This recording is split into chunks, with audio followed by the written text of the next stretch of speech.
I have a clip here of Judge Joe Brown responding back to Judge Mathis. Let's get into the news. You and Judge Mathis, is everything cool between both of y'all? Because I know he made some comments telling you to come see him. Oh, he's part of that thing too. Have you noticed at home with Judge Mathis with all of that rainbow stuff that they push? See, Hollywood tried to get me to do the same thing. I said, hell no, you're on your own with that. I'm not doing it, but he did. See, he punked out and joined the gang, and then he says he got out when his mama got sick.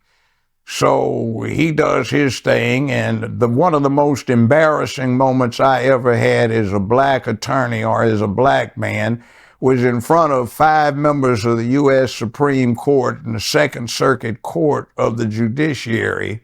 They were having a judicial conference. They had invited me, Judge Napolitano, and Judge Mathis to lecture them for 2 hours on television in the courtrooms, because at that point, 20-some years ago, the U.S. Supreme Court and the appellate courts of the United States and other courts were concerned about opening the courts back up again to broadcast media. He declined the show and he said, "I'm sorry, I'm rehearsing for a gospel play."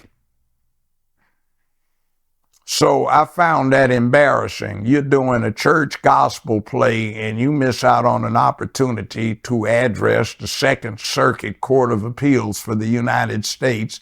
I think there are 3 or 4 former members of that circuit that are on the U.S. Supreme Court right now. The Supreme Court itself is part of that circuit for educational and continuing legal educational purposes. And you missed the opportunity to do that because you're in a gospel rehearsal? From what he's stating, he's saying that he's chasing the check. He's chasing money and fame. Also, that he's willing to push the gay agenda to children and other young people just to get a check. I don't think that shit is cool at all. They putting the shit in the Disney movies. I even heard the new Buzz Lightyear movie had the shit in there. Snoop also came out and talked about it and said that he was watching it with his grandson and that he had to explain to his grandson how 2 women had a baby. I don't think none of this is right by pushing it on kids. I think if that's your lifestyle, hey, you're privileged to have that. I don't think there's nothing wrong with you having that, but pushing it on other people and especially kids, I think there's a problem there. Well, anyway, tell me what you guys think. Please like, comment, and subscribe, and I'll see you guys back here in another video.